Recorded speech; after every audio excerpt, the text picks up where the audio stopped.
It was a job like any other, a chance to prove my skills as an architect. The email came from an anonymous client who wanted me to transform an old asylum into a luxury hotel. The pay was enticing, and the challenge seemed exciting, so I accepted without a second thought. The asylum stood on the outskirts of town, a decrepit and imposing structure with a history soaked in darkness. I was determined to bring a touch of elegance to the forsaken place. As construction began, I found myself immersed in the daunting task of reviving a building that seemed to resist every attempt at modernization. The first signs of trouble manifested in subtle ways. Strange noises echoed through the hallways, and shadows danced along the walls when there was no source of light. At first, I dismissed it as the natural creaks and groans of an old building. But as the days went by, the disturbances escalated. One evening, as I was reviewing blueprints in my makeshift office, a cold gust of wind swept through the room, extinguishing the candles. I shivered, feeling an inexplicable presence lurking in the darkness. A chilling whisper echoed, barely audible. Ignoring the unease, I pressed on with the renovations. The workers complained about strange occurrences, tools disappearing, and eerie figures lurking in the corners of their vision. I chalked it up to stress, dismissing their fears as baseless. One night, unable to sleep, I decided to wander the dimly lit halls alone. The air felt heavy, laden with the weight of forgotten torments. As I turned a corner, a figure appeared at the end of the hallway. A shadowy silhouette with hollow eyes stared back at me. My heart pounded and I hesitated, unable to comprehend the nature of the apparition. The figure beckoned, and against my better judgment, I followed. The corridors twisted and turned, leading me deeper into the asylum's dark heart. Unearthly moans filled the air, and the temperature dropped, leaving me breathless. The apparition led me to a forgotten room, hidden away from the prying eyes of the construction crew. As I stepped inside, the air turned thick with sorrow. The walls were adorned with drawings, crude sketches depicting the anguish of the forgotten souls. I felt their pain, their despair, and a profound sense of guilt settled in my chest. Suddenly, the room came alive with flickering candlelight. Faces emerged from the shadows, faces of the patients who had once suffered within these walls. Their eyes bore into mine, accusing and desperate. They were trapped, abandoned, and their silent screams echoed through the chamber. The revelation hit me like a sledgehammer. These were the remnants of the lives left behind when the institution closed its doors. The real horror was the atrocities committed in the name of treatment. The patients, abandoned and left to rot, sought justice in the only way they could, through the nightmares that haunted the asylum. My mind raced as I grappled with the decision before me. Complete the hotel and desecrate the memories of those who suffered or abandoned the project, and acknowledge the pain etched into the asylum's walls. The spirits watched, their hollow eyes pleading for recognition, for closure. In the end, I couldn't bear to erase the history of the Forsaken. I abandoned the project, leaving the asylum to the spirits that called it home. As I walked away, the weight of their gazes lingered, a constant reminder of the horrors that had unfolded within those walls. The once promising luxury hotel now stood as a testament to the darkness hidden behind its facade. The asylum's tortured history had resurfaced, and I, the unwitting architect, had become a witness to the nightmares that refused to fade away.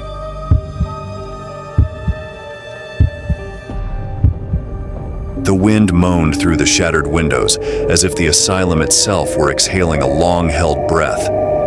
My friends and I huddled together in the dim room, our breath visible in the cold air.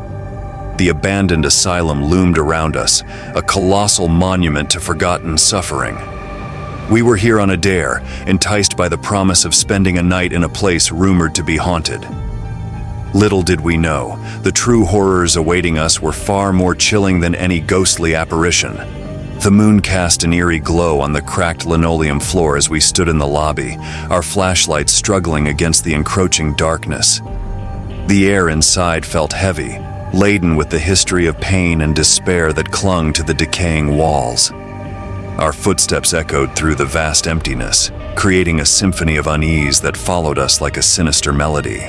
"Come on, guys, this place is just old and creepy," Jake declared, his bravado wavering as he scanned the ominous corridors.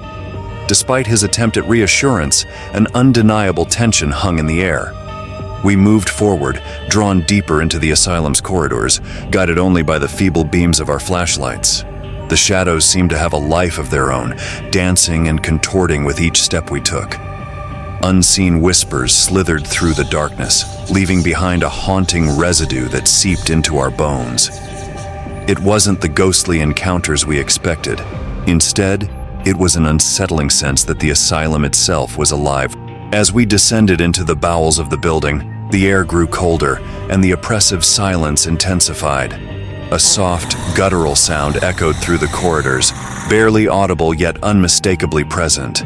We exchanged nervous glances, realizing that the line between reality and the paranormal had blurred into an unsettling haze. Emma, our self-proclaimed skeptic, clutched her flashlight tighter as a distant whisper reached our ears. The words were indistinct, carried by the ethereal winds that seemed to sweep through the forgotten hallways. The hairs on the back of my neck stood on end as the unsettling murmurs took shape, creating an ominous symphony that echoed through the desolation. "Did you hear that?" Emma's voice trembled, her skepticism crumbling in the face of the inexplicable. The corridors seemed to elongate, stretching into a nightmarish maze that defied logic. The once sturdy walls now felt like a prison, closing in on us with an insidious intent. Mark, usually the embodiment of confidence, muttered under his breath. The oppressive atmosphere pressed down on us, our uneasy laughter replaced by an unsettling silence. It was as if the very air had turned against us, conspiring with the asylum's haunting past to unravel our sanity.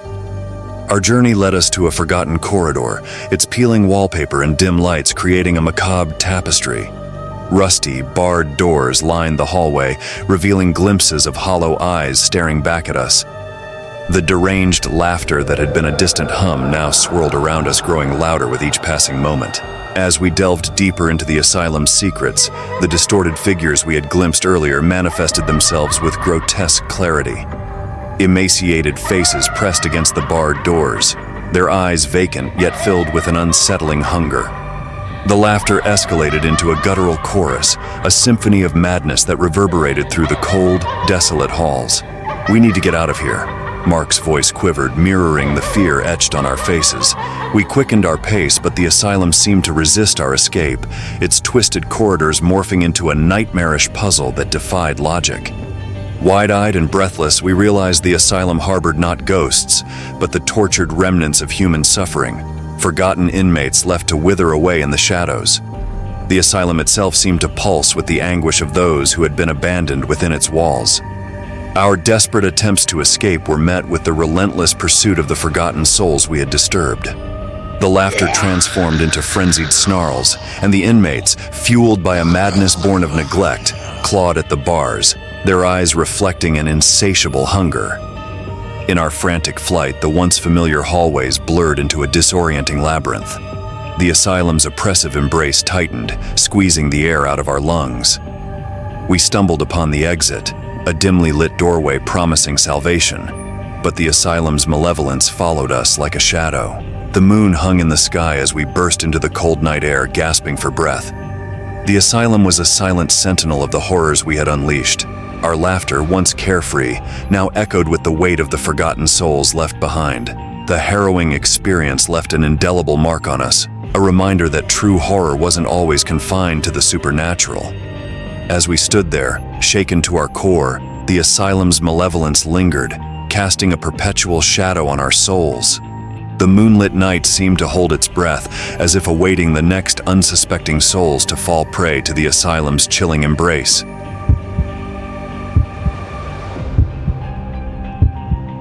In the small town of Hollow Creek, where shadows clung to the buildings like whispers of the past, an ominous structure stood untouched by time. An abandoned asylum, with windows like hollow eyes, peered down on the town from its perch on the edge of the forest. The townsfolk spoke of it in hushed tones, as if even the wind could carry the secrets it held. I was an ordinary person with an ordinary life, until a letter arrived that would change everything. The envelope was old, brittle, and sealed with a wax emblem that mirrored the twisted iron bars of the asylum windows. The sender's name, William Ashcroft, a distant relative I had never heard of. The letter spoke of an inheritance, a legacy tied to the very essence of our family history. The dusty path to the asylum seemed to stretch endlessly, flanked by gnarled trees that seemed to whisper their own tales of woe.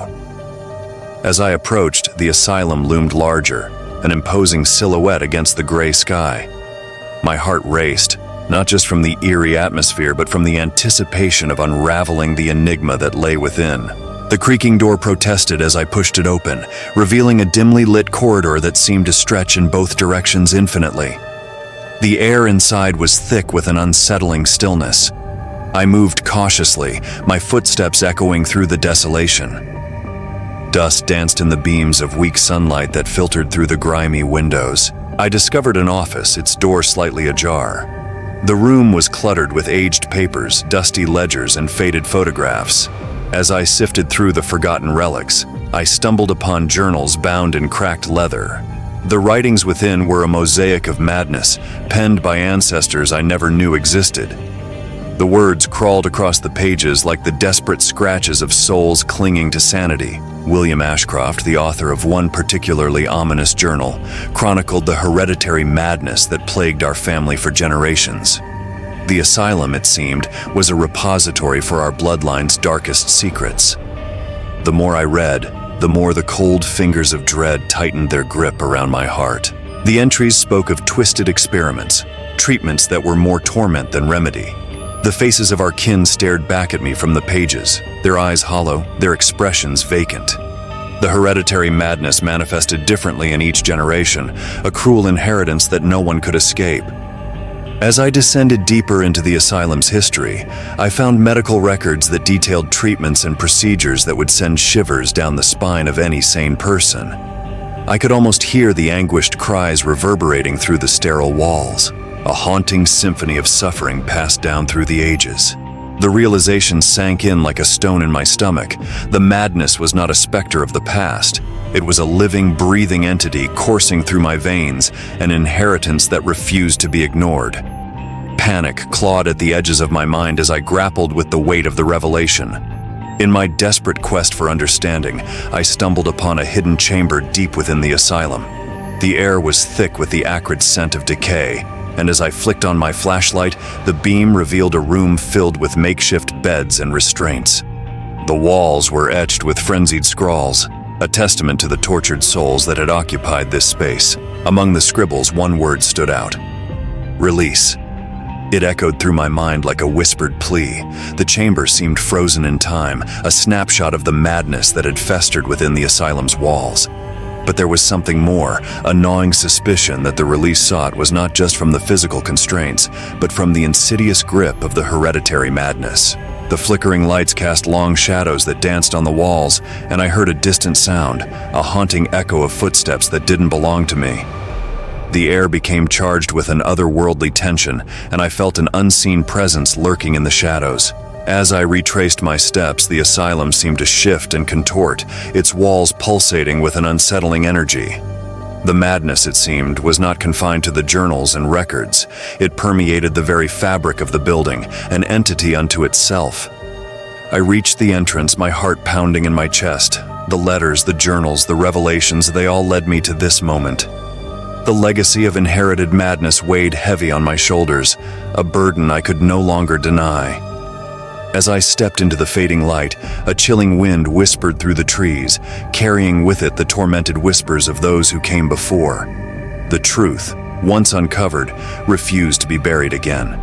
The asylum stood as a silent witness to the darkness within, and as I looked back one last time, the windows seemed to shimmer with the reflection of countless haunted eyes.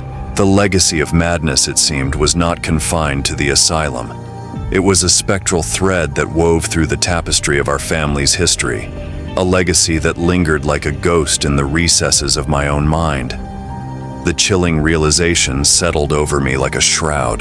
The asylum may have been abandoned, but the madness it harbored was very much alive within me.